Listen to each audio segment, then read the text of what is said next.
Okay, isang mapagpalang araw pong muli sa inyong lahat mga kamotor. Sa mga ngayon lang napadpad sa aking channel, ay binabati ko po kayo ng belated Merry Christmas po sa inyong lahat. Pasensya na po kayo kung ngayon lang tayo muli nakapag-upload kasi nga napakahirap po ng signal dito sa amin. Ngayon po mga kamotor ay mayroon pong nagpapagawa sa atin na bibiyahe po sana ito mga kamotor, kaya lang manipis na yung kanyang brake pad, kaya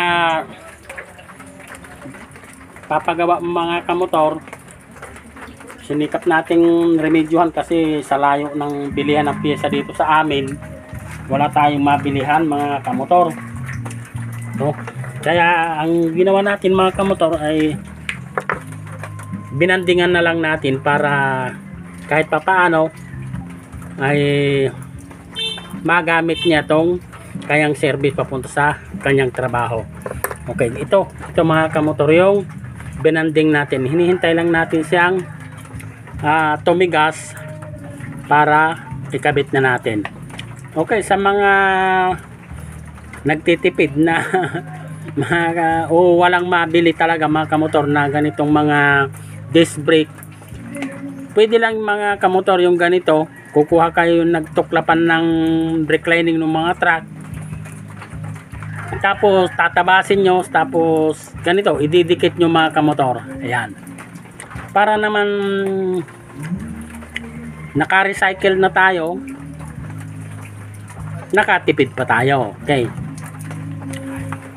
sa mga magtatanong mga kamotor kung ano yung klaseng pinandidikit natin mga kamotor, hindi yung pangkaraniwang ginagamit ng mga nagbabanding mga kamotor na niluluto tapos ipapahid sa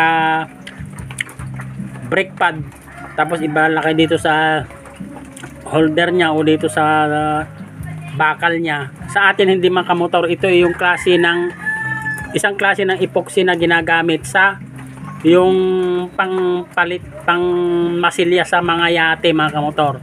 Kung popular ka rin dun sa Nansag epoxy Pioneer, siya na po yun mga kamotor. Kaya napakatibay kasi niya mga kamotor, kahit iinit tong disc pad, hindi siya matutuklap. Okay, ganito siya mga kamotor. Inuulit ko sa mga walang pambili o sa walang mabilhan na ganitong crash. Kahit yung mga brakes yung mga kamotor, yung panlikod, puputol-putulin lang ninyo mga kamotor, tapos ididikit nyo ng tabi-tabi. Okay, saka ninyo ikakabit. Dito natin siya ikakabit mga kamotor, pang likod sa mga kamotor. Model GP150 ito mga kamotor na Rosy siya mga kamotor. Bali tinamaan ng kunti itong kanyang rotor disc, kaya lang iuhuning na lang natin siya mga kamotor para naman makapit pa rin siya. Okay,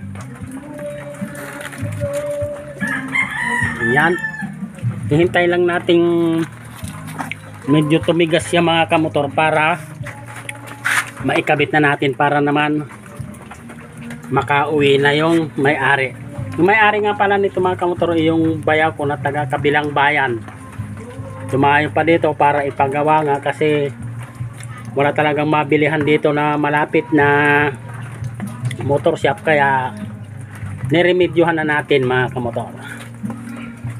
Okay, ito ginawa natin libre para naman wala namang iba-iba sa amin, kaya ito ginawa na natin.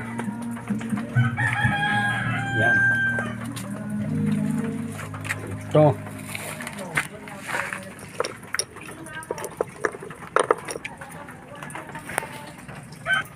okay. Sa mga nagtatanong nga pala mga kamotor, kahit hindi advertise pa nito, ito yung klase ng epoxy na ginagamit natin mga kamotor. Yan, okay. Ginagamit po namin ito sa bangka. Ito ANB rin siya, gaya ng mga epoxy ginagamit sa bangka. ANB rin siya mga kamotor. Parehas ang kulay niya. Kaya subukan niyo mga kamotor kung wala talaga kayong mabilhan. Okay. Subukan ninyo ibanding. Yan siya. Napakaganda mga kamotor, oh. Kung may tama ang inyong rotor di sa limbawa o talagang manipis na, pwede nyo magbanding ng medyo makapal siya para naman unti lang ang tulak ng piston natin mga kamotor. Yan. Sa nga pala mga kamotor, pag sa halimbawa nakalabas ng maigi yung piston ng ating oil cylinder, gumamit kayo ng, wag nyo sisikwatin mga kamotor kasi mabibigla. Gamit po tayo ng C-clamp dito para ipapasok natin na ganoon para pumasok ng dahan-dahan yung kanyang piston. Hintayin nating aawas yung fluid dito mga kamotor para pag umawas na siya ng konti dyan, okay na yung kanyang pagkabaon doon sa kanyang housing. Okay, yun lamang po ang masisir ko sa inyong mga kamotor. At muli, Merry Christmas at Happy Holiday po sa inyong lahat. Thank you po.